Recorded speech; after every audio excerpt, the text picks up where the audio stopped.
मेरे YouTube channel math solution में आपका स्वागत है। यदि आपने अभी तक चैनल को सब्सक्राइब नहीं किया है तो प्लीज़ चैनल को सब्सक्राइब कर बेल आइकन का बटन जरूर प्रेस कर लें, जिससे कि गणित के किसी भी प्रश्न पर बनने वाली वीडियो अपलोड होते ही नोटिफिकेशन के द्वारा आप तक शीघ्र पहुँच जाए। कक्षा 7 के विद्यार्थियों का आज की ऑनलाइन कक्षा में स्वागत है। प्यारे बच्चों, आज की वीडियो के माध्यम से नए अध्याय राशियों की तुलना की शुरुआत करते हैं। तो सबसे पहले इस अध्याय में हमें समझना है अनुपात। किसे कहते हैं अनुपात? अनुपात की आवश्यकता हमें तब महसूस होती है जब हम दो राशियों की आपस में या तीन राशियों की आपस में तुलना करते हैं। जैसे कि आपकी कक्षा 7 में माना बालक और बालिकाओं की संख्या लिखें। बालक कक्षा 7 में माना बालक 12 है और बालिकाएं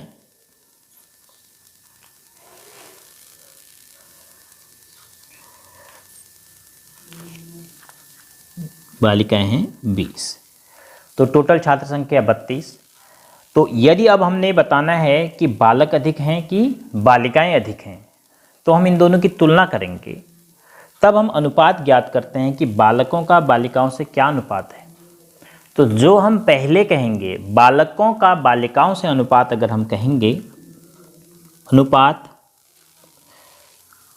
किसका? बालकों का बालिकाओं के, तो हम पहले बालकों की संख्या लिखेंगे, फिर बीच में ये निशान बनाएंगे अनुपात का, फिर बालिकाओं की संख्या लिखेंगे। तो यह अनुपात है कक्षा में बालक का बालिका से।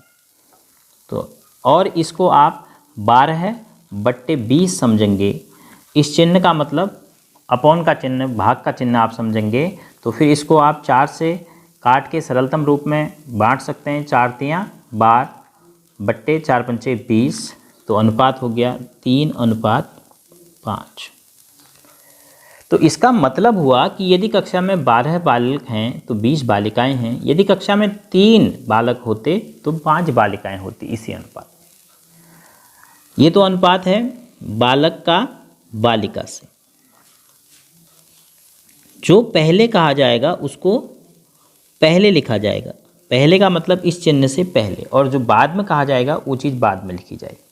अगर आपसे बालिका का बालकों से अनुपात पूछ दिया, बालिका और बालक ये अनुपात अगर आपसे पूछ दिया, तो फिर आप पहले संख्या लिखेंगे बालिकाओं की। तो अनुपात बराबर हो जाएगा 20 अनुपात, पढ़ेंगे इसको 20:12 है। फिर आप 4 से इसको काट सकते हैं। दोनों संख्याओं में एक संख्या का भाग जा रहा है तो आप भाग दीजिए। तो 4 पंचे और 4 तियां, ये अनुपात का सरलतम रूप हुआ। अर्थात 5 बालिकाओं के सापेक्ष 3 बालक कक्षा में हैं। तो हमें यहाँ से पता चल जा रहा है कि कक्षा में बालक अधिक हैं कि बालिकाएं अधिक हैं। तो ऐसे ही माना हमें किसी वस्तु को 2 या 2 से अधिक लोगों में किसी अनुपात में बांटना है। जैसे हमारे पास हैं 100 रुपये और हमें इन्हें 3 लोगों में बांटना है, A, B, C में। और बांटने के लिए कहा गया है कि इस प्रकार बांटिए कि 1:3:6। इस प्रकार आपने बांटना। मतलब A को 1 रुपया मिलता है तो B को 3 रुपया और C को 6 रुपया मिलता है। तो वहाँ पर भी हम अनुपातों का ही इस्तेमाल करेंगे। तो हम 100 के ऐसे 3 भाग करेंगे कि एक भाग 1 के बराबर हो तो दूसरा भाग इसका तिगुना हो, फिर तीसरा भाग इसका 6 गुना हो। तो ऐसी स्थिति में हम पहले तीनों भागों को जोड़ देते हैं कि कुल हमने अनुपात के रूप में कितने भाग करने हैं। 3 × 4 और 6 × 4 = 10। तो हमने 10 भागों में बांटना है किसको? रुपये 100 को। तो 100 को आपने 10 भागों में बांटना है तो प्रत्येक भाग कितने का हो जाएगा? 10 रुपये का। तो फिर एक भाग देखो, 10 भाग किसके बराबर हैं? 100 के बराबर। तो एक भाग आप निकालेंगे तो आपको मिलेगा 100/10, तो बराबर 1, 10 बराबर 10, 0 से 0 का। तो एक भाग 10 के बराबर है। तो आपको 1 भाग 3 भाग 6 भाग बनाने हैं। तो एक भाग देना है A को, यानी 10 रुपये इसको दे दिए। 3 भाग 10 तियां 30 B को दे दिए। और फिर 6 भाग 10 × 60 किसको दे दिए, सी को दे दिए। तो यहाँ पर हमें अनुपातों की आवश्यकता पड़ती है जहाँ पर हमने किसी वस्तु को किसी विशेष अनुपात में बांटना होता है, और अनुपातों से हम दो राशियों की आपस में आसानी से तुलना कर सकते हैं। लेकिन कभी कभी प्रश्न इस प्रकार से दे दिया जाता है कि 10 सेंटीमीटर और 4 मिलीमीटर का अनुपात ज्ञात कीजिए। अब यहाँ पर ये समझने की बात है कि जब भी आप दो राशियों का अनुपात निकाल रहे हैं तो दोनों राशियों के लिए इकाई समान होनी चाहिए। तो दोनों राशियाँ देखो लंबाई की हैं, ये भी लंबाई की इकाई है और ये भी लंबाई की इकाई है। तो हम दो लंबाइयों का अनुपात निकाल रहे हैं, और एक लंबाई की इकाई है सेंटीमीटर, एक लंबाई की इकाई है मिलीमीटर। तो हम ऐसे नहीं कर सकते कि 10:4 लिखते हैं। पहले हमें सेंटीमीटर को या मिलीमीटर बदलना होगा, या फिर मिलीमीटर को सेंटीमीटर बदलना होगा। अब आपने सुना होगा milli, centi, deci, metre, deca, hecto, kilo, metre. ये रिश्ता होता है इकाइयों का, और प्रत्येक के बीच में 10 का रिश्ता होता है, और बाईं तरफ की इकाइयाँ बड़ी होती हैं और दाईं तरफ की इकाइयाँ छोटी होती हैं। मतलब सबसे छोटी इकाई मिलीमीटर, फिर सेंटीमीटर, फिर डेसीमीटर, फिर मीटर, फिर डेकामीटर, फिर हेक्टोमीटर, फिर बड़ा किलोमीटर। तो सबसे छोटा मिलीमीटर, उससे बड़ा सेंटीमीटर। तो इन दोनों के बीच का रिश्ता मैं आपको बता रहा हूँ कितने का होता है, 10 का होता है। और सेंटीमीटर बड़ा होता है तो इसका मतलब 1 सेंटीमीटर में 10 मिलीमीटर, फिर 1 डेसीमीटर में 10 सेंटीमीटर, 1 मीटर में 10 डेसीमीटर। तो लेकिन 1 मीटर और सेंटीमीटर का अगर हमने रिश्ता बताना है तो 1 मीटर में 10, फिर 10, तो 10.100।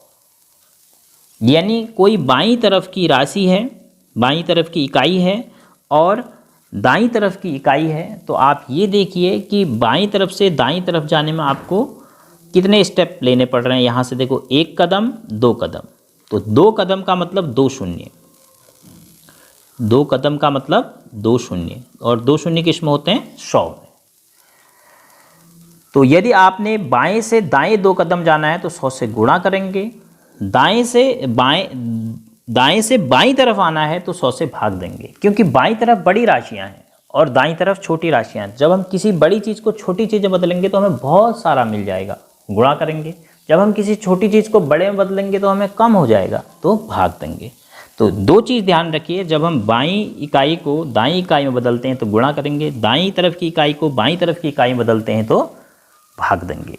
और कदमों का आप ध्यान रखिए, माना आपने हेक्टोमीटर से डेसीमीटर में जाना है तो देखो 1 कदम, 2 कदम, 3 कदम, तो 3 कदम का मतलब 3 शून्य, 1000 से गुणा करेंगे आप अगर हेक्टोमीटर को डेसीमीटर में बदलना है।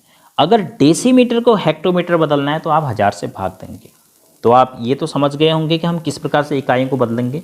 अब बात करते हैं 10 सेंटीमीटर और 4 मिलीमीटर के अनुपात की। तो 10 सेंटीमीटर और 4 मिलीमीटर में 10 सेंटीमीटर को मिलीमीटर बदलना आसान है। देखो सेंटीमीटर को मिलीमीटर में एक ही स्थान है, एक ही कदम, 10 से हम गुणा कर देंगे तो 10 सेंटीमीटर बराबर हो गया 10 गुणा 10 मिलीमीटर। तो कितना हो गया, 10.100 मिलीमीटर।